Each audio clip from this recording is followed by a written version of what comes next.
Hello बच्चों।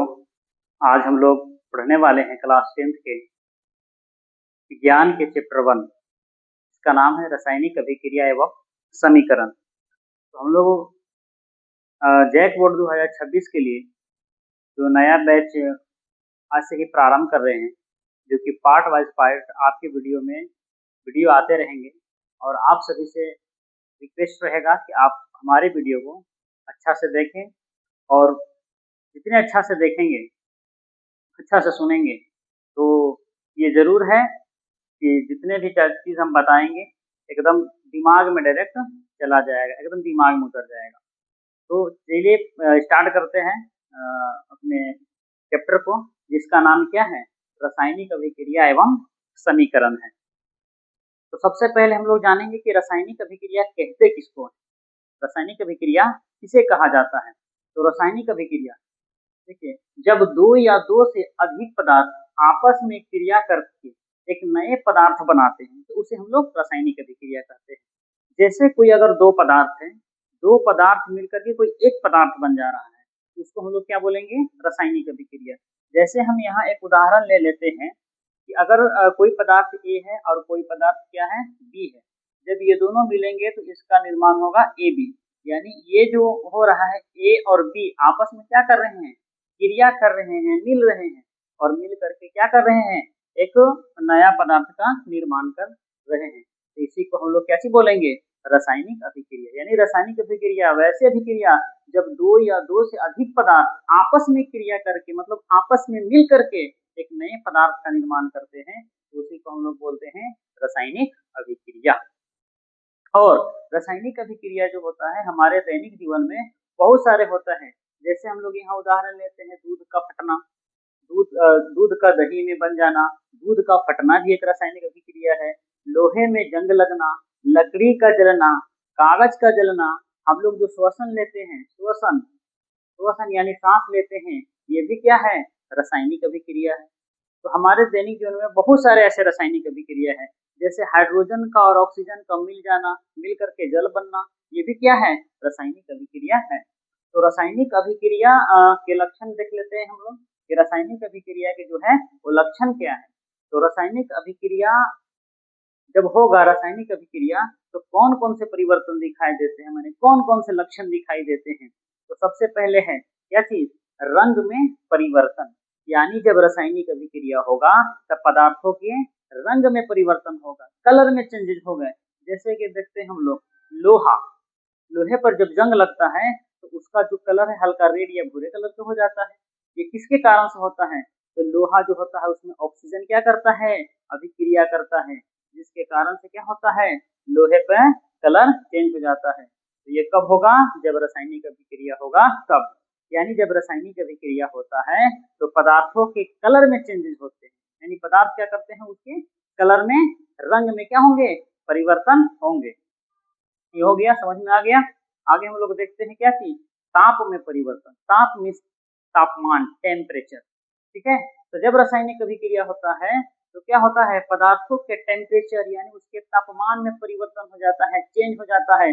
ठंडा है तो गर्म, गर्म है तो ठंडा, इस तरह के देखने को मिलते हैं। जैसे हम लोग उदाहरण लेते हैं, जलने पर उष्मा निकलना। कोई पदार्थ अगर हम लोग जलाते हैं, जैसे हम लोग अभी एक उदाहरण लिए थे कि लकड़ी का जलना, लकड़ी को जलाएंगे, तो जब लकड़ी को जलाएंगे तो लकड़ी जल रहा है तो रासायनिक अभिक्रिया हो रहा है। तो जब रासायनिक अभिक्रिया होगा तो उससे क्या निकलेगा, उष्मा निकलेगा। उष्मा मीन्स गर्मी, ठीक है। उष्मा मीन्स क्या निकलेगा, गर्मी निकलेगा। तो जब उष्मा मीन्स गर्मी निकलेगा तो रासायनिक अभिक्रिया में हम लोग बोल सकते हैं कि क्या परिवर्तन हुआ, तापमान में परिवर्तन हुआ। पहले हम लोग क्या जाने कि रंग में परिवर्तन हुआ, दूसरा हम लोग क्या जाने, ताप में परिवर्तन। यानी कोई भी चीज हम लोग जलाएंगे तो उसमें क्या होगा, उष्मा में परिवर्तन, उष्मा निकलेगा। अगला क्या है, गैस का निकलना। गैस का निकलना यानी जब रासायनिक अभिक्रिया होगा तो उस दौरान क्या होगा, गैस का निष्कासन भी होता है, गैस भी निकलता है। जैसे हम लोग एक एग्जांपल मान लेते हैं, यहाँ पे क्या है, अम्ल है, अम्ल है, और ये क्या है, धातु। तो जब अम्ल और धातु क्या करते हैं, आपस में अभिक्रिया करते हैं, आपस में रिएक्शन करते हैं, तो क्या होता है, लवण का निर्माण होता है और हाइड्रोजन गैस का निर्माण होता है। जो कि ये बताता है कि रासायनिक अभिक्रिया के दौरान क्या होता है, तो गैस का निकलना होता है। उसके बाद चौथा चौथा क्या है, अवस्था में परिवर्तन, यानी जब रासायनिक अभिक्रिया होगा तो उस दौरान पदार्थों की अवस्था में चेंजेज आएंगे। जैसे कि हम लोग जानते हैं कि पदार्थ की जो है वो तीन अवस्था है, जिसको हम लोग बोलते हैं ठोस, द्रव और एक होता है गैस। ये तीन अवस्था होता है। तो जब रासायनिक अभिक्रिया होगा तो उस दौरान पदार्थों के क्या होगा, अवस्था में चेंजेस। जैसे एग्जांपल लेते हैं NH3, ये क्या है, अमोनिया है, और ये क्या है, HCl, हाइड्रोक्लोरिक अम्ल है। यानी ये क्या है, अमोनिया, ये क्या है, गैस है। HCl, ये भी क्या है, गैस है। जब ये दोनों अभिक्रिया करते हैं तो एक सॉलिड का निर्माण यानी अमोनियम क्लोराइड का निर्माण करते हैं, जो कि क्या है, सॉलिड है। सॉलिड मीन्स यानी वो ठोस है। तो हमने अभी तक देखा कि रासायनिक अभिक्रिया क्या है, रासायनिक अभिक्रिया के लक्षण, यानी रासायनिक अभिक्रिया जब होगा तो उस टाइम कौन कौन से परिवर्तन, कौन कौन से चेंजेस देखने को मिलते हैं। तो हमने चार तरह के चेंजेस देखे, रंग में परिवर्तन, तापमान में परिवर्तन, गैस का निकलना और अवस्था में परिवर्तन। सबके उदाहरण भी देख ले, जैसे रंग में परिवर्तन होगा तो लोहा में जंग लगेगा। उदाहरण जैसे कि ताप में परिवर्तन होगा तो जलने पर उष्मा निकलता है, उष्मा मीन्स गर्मी निकलता है। गैस का निष्कासन, जैसे अम्ल और धातु जब अभिक्रिया करेंगे तो लवण का और क्या होगा, हाइड्रोजन गैस निकलेगा। ये भी। उसके बाद अवस्था में परिवर्तन, जैसे हम अमोनिया देखे, HCl देखे, ये दोनों रिएक्शन किए तो क्या हुआ, अमोनियम क्लोराइड का निर्माण हुआ, जो कि ये क्या है, सॉलिड है यानी ठोस है। उसके बाद अभिक्रिया के उदाहरण भी हम लोग देखें। चलिए हम लोग अब आगे देखते हैं।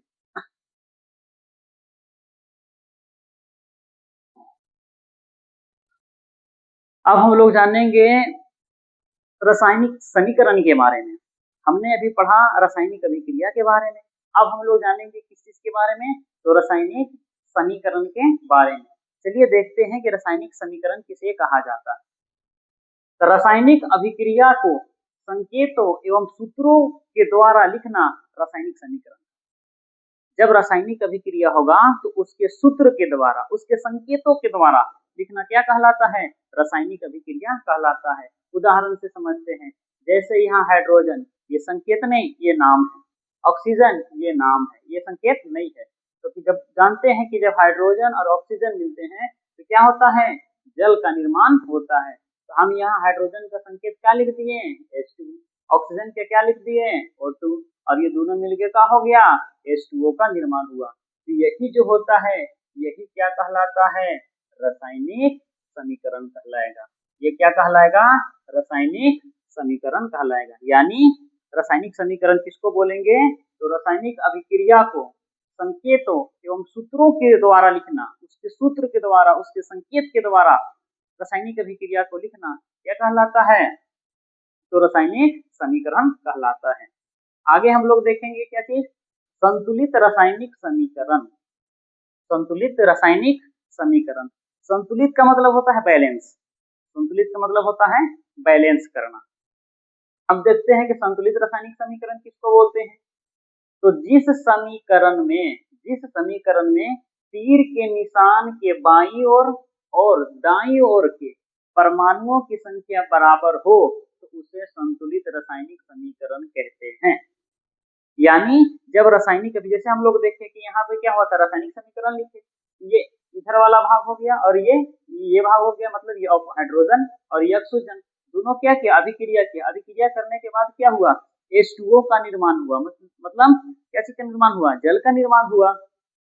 तो इसमें हम लोग देखते हैं कि यहाँ पे एक तीर का निशान है, तो ये तीर के क्या कहलाएगा, तीर के बाईं ओर कहलाएगा, और ये जो जल है ये क्या कहलाएगा, ये दाईं ओर कहलाएगा, और ये जो है ये क्या है, बाईं ओर है। ठीक है, तो तीर के निशान के बाईं ओर के परमाणुओं की संख्या, तीर के निशान के दाईं ओर के परमाणुओं की संख्या, तो जो हम लोग क्या करेंगे, बैलेंस करेंगे, बराबर करेंगे, संतुलित करेंगे, इसी को क्या बोलते हैं, संतुलित रासायनिक समीकरण। जैसे अभी हम लोग यहाँ पे देखते हैं, ये क्या है, H2 जो कि 2 है, यहाँ O2 की परमाणु संख्या कितना है, 2 है, और यहाँ देखते हैं हाइड्रोजन परमाणु संख्या 2 और यहाँ पे 1 है, तो ये तो बैलेंस नहीं है। चलिए देखते, देखिए यहाँ पे क्या है, H2 कितना परमाणु संख्या, 2, यहाँ पे कितना है ऑक्सीजन में परमाणु संख्या, 2, यहाँ पे यहाँ पे कितना था, यहाँ पे कितना है, H2O, जैसे कि जल का सूत्र होता है काची, H2O, H2O होता है। अब इसको हम दो लिखे हैं बैलेंस करने के लिए।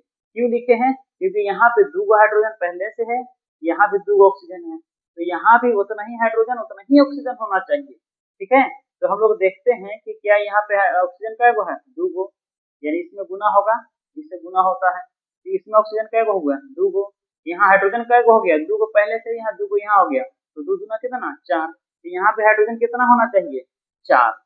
ठीक है, तो अब इसको क्या बोलेंगे, परमाणु की संख्या है चार, इधर हाइड्रोजन परमाणु की संख्या चार, इधर ऑक्सीजन परमाणु की संख्या दो, इधर ऑक्सीजन परमाणु की संख्या कितना दो। तब हम लोग अब इसको बोल सकते हैं ये क्या हो गया है, संतुलित हो गया है।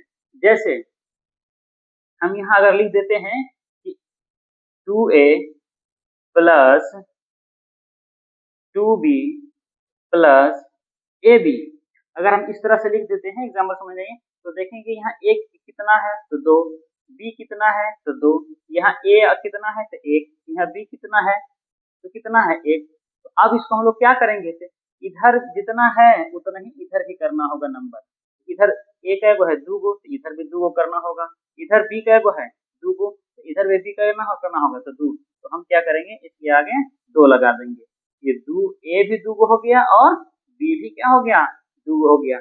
इसी को हम लोग क्या बोलते हैं, संतुलित रासायनिक समीकरण। यानी जो समीकरण लिखाएगा, यानी जो समीकरण बनेगा उसको तीर के निशान की जो बाईं ओर होगा और तीर के निशान की जो दाईं ओर होगा, दोनों के परमाणुओं को संख्या को बैलेंस कर देना, बराबर कर देना, उसी को हम लोग क्या बोलते हैं, संतुलित रासायनिक समीकरण कहते हैं।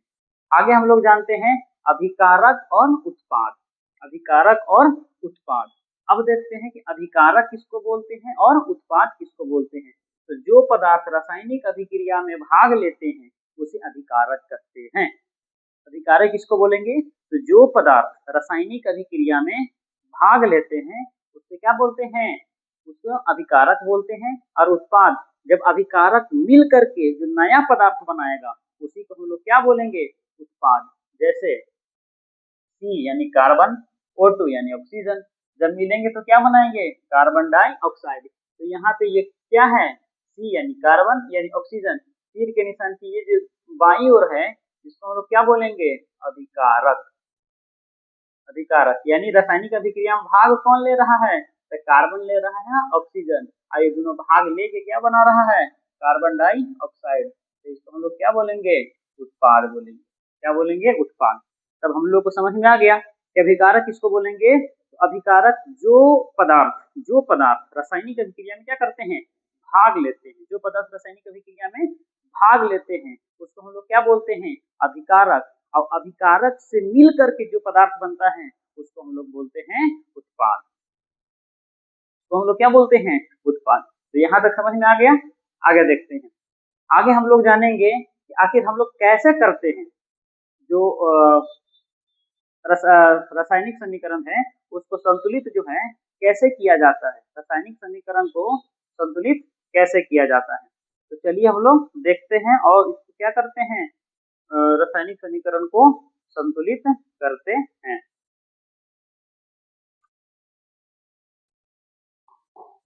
जैसे कि यहाँ पे एक पहला है, क्या है, HNO3 प्लस CaOH2 का हॉल,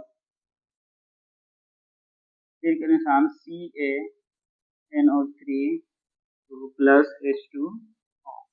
अब देखिए इसको क्या करना है कि संतुलित करना है। तो संतुलित करने के लिए हम क्या करेंगे कि पहले इसको दो भागों में बांटेंगे, एक भाग इधर का हो जाएगा और एक भाग इधर का, यानी तीर के निशान के दाईं ओर और तीर के निशान के बाईं ओर। अब जहां जहां प्लस होगा वहां वहां से उसको क्या करेंगे, अलग अलग हम लोग क्या करेंगे, इसको कर देंगे, यानी इसको हम लोग घेरा कर लिए क्योंकि हम लोग को क्या करना है, संतुलित करना है। सबसे पहले क्या करेंगे, इसको लिखेंगे। तो यहाँ पे देखेंगे कौन कौन से हैं तत्व हैं। तो यहाँ पे क्या है, एक है H यानी हाइड्रोजन, कितना है हाइड्रोजन, तो एक, तो एक लिख दिए। यहाँ पे N नाइट्रोजन कितना है, 1, तो 1 लिख दिए।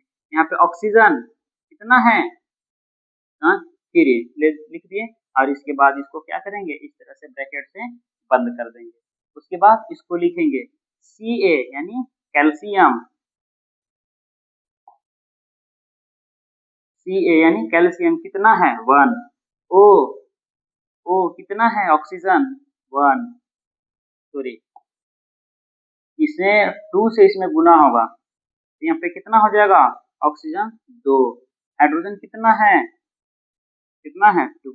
अब इसको हम लोग क्या करेंगे, इस तरह से बंद कर देंगे। जैसे सेम इस अभिकारक को किए, सेम वैसे ही किसको करेंगे, उत्पाद को करेंगे। अब हम लोग यहाँ देखेंगे कि Ca कितना है 1, N कितना है, तो इससे अभिक्रिया इससे गुना होगा, यानी ब्रैकेट के अंदर है तो 2 से गुना होगा ऑक्सीजन में भी, 2 से गुना होगा नाइट्रोजन में भी। तो नाइट्रोजन कितना है 2, और यहाँ ऑक्सीजन कितना होगा, तो 3 दूना 6। और इसको हम लोग क्या करेंगे, बंद कर देंगे। अब हम लोग देखेंगे कि यहाँ पे H, तो यहाँ पे H कितना है 2, और O कितना है यहाँ पे 1। अब कुछ नहीं करना है, अब देखना है इधर टोटल हाइड्रोजन कितना है, अब इधर टोटल ऑक्सीजन कितना है, टोटल नाइट्रोजन कितना है, इधर टोटल नाइट्रोजन कितना है, तो बारी बारी से सब हम लोग क्या करेंगे देखेंगे। और हाँ, एक चीज है कि जब हम इसको ब्रैकेट में बंद कर दिए, इसको ब्रैकेट में बंद कर दिए, तो इसके अंदर कुछ भी नंबर का छेड़छाड़ नहीं करना है। जैसे अब देखते हैं यहाँ हाइड्रोजन कितना 1, यहाँ हाइड्रोजन कितना 2 है, ऊपर दोनों मिला करके देखना है, इसमें भी और इसमें भी, इसमें भी और इसमें भी, दोनों मिला करके दिखना है। तो यहाँ हाइड्रोजन कितना है 1, अब यहाँ कितना 2, तो 3 को हो गया हाइड्रोजन। इधर कितना है 2, तो हम लोग क्या करेंगे कि इधर भी उधर भी 3 होना चाहिए। तो अगर मान लेते हैं कि हम यहाँ 1 से गुना करते हैं तो 2 एकम 2 हो जाएगा, तो 2 ये होगा। इससे अच्छा है कि हम यहाँ कितना से गुना कर देंगे 2 से, तो जब 2 से गुना कर देंगे तो यहाँ हाइड्रोजन कै गो हो जाएगा 4 गो, ऑक्सीजन कै गो हो जाएगा 2। अब देखते हैं तो इधर हाइड्रोजन कै गो हो गया 4 गो, तो इधर भी हाइड्रोजन कितना होना चाहिए 4, तो यहाँ 2 गो है, तो अगर हम यहाँ 2 से गुना कर देते हैं तो हाइड्रोजन भी यहाँ कितना हो जाएगा 2 गो, यानी 2 गो हाइड्रोजन और 2 गो हाइड्रोजन कै गो हो गया 4 गो। अब नाइट्रोजन देखते हैं, इधर नाइट्रोजन कितना है, यहाँ नाइट्रोजन कितना है 1, इधर नाइट्रोजन कितना है 2, तो यहाँ पे नाइट्रोजन 1 नहीं है। जब यहाँ ब्रैकेट के बाहर हम लोग 2 लगा दिए तो 2 से 2 हाइड्रोजन में गुना हुआ, तो 2 से क्या होगा नाइट्रोजन में भी गुना होगा, 2 से किस में गुना होगा ऑक्सीजन में भी गुना।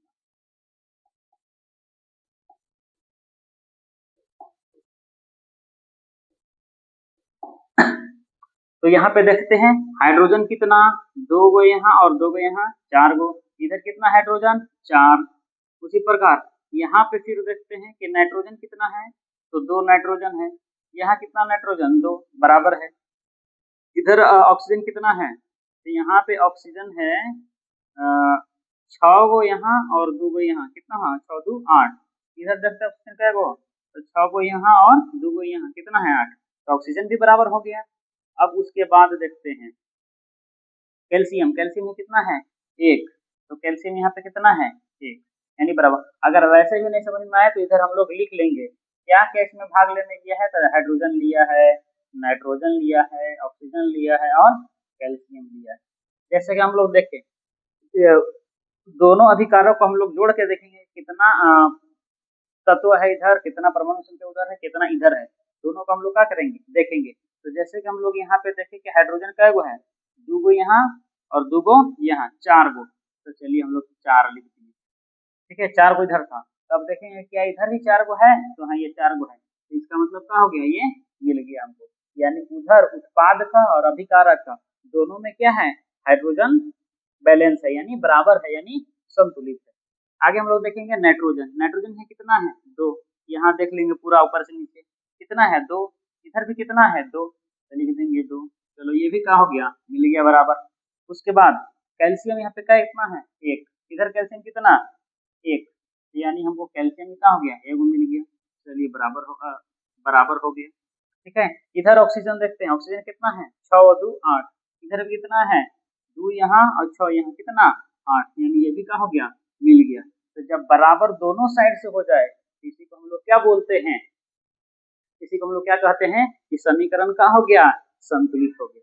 तो समीकरण को संतुलित करने के लिए क्या करेंगे, तो जो अभिकारक है यानी जो इसको हम लोग क्या बोलते हैं अभिकारक, ये दोनों जो रासायनिक अभिक्रिया ले रहा है तीर के निशान के एन में, ये दोनों को क्या बोलेंगे अभिकारक, और इधर वाला के दोनों को हम लोग क्या बोलेंगे उत्पाद, कुछ ना बन जाए सबको हम लोग क्या बोलेंगे उत्पाद बोलेंगे तीर के निशान के जितना भी दाहिना साइड में होगा सबको हम लोग क्या चीज बोलेंगे, उत्पाद। और तीर के निशान के जितना भी बाएं साइड होगा उसको हम लोग बोलेंगे अभिकारक। तो अभिकारक को इस तरह से लिखेंगे और उत्पाद को भी इस तरह से लिखेंगे। पहले उसको ब्रैकेट में बंद करेंगे दोनों तरफ से, और उसके बाहर हम लोग क्या करेंगे, गुना करके देखेंगे कि दोनों तरफ संतुलित है कि नहीं है। तो इस तरह से जब संतुलित हो जाएगा तो हम लोग क्या करेंगे कि ऊपर में जो लिखा हुआ है क्या चीज, HNO3 प्लस CaOH2 का हॉल, उसके बाद CaNO3 प्लस H2O। अब देखेंगे हमने कहाँ कहाँ बैलेंस किया है। तो हमने यहाँ देखो इसमें लगाया है 2, तो हम लोग क्या करेंगे यहाँ 2 लगा देंगे। इसमें लगाए हैं तो नहीं, छोड़ देंगे। अब देखेंगे इसमें लगाए हैं तो नहीं, इसमें लगाए हैं 2, तो इसके आगे हम लोग क्या करेंगे 2 लगा देंगे। यही क्या हो गया, हमारा संतुलित हो गया। स्क्रीनशॉट लेना है तो स्क्रीनशॉट ले सकते हैं।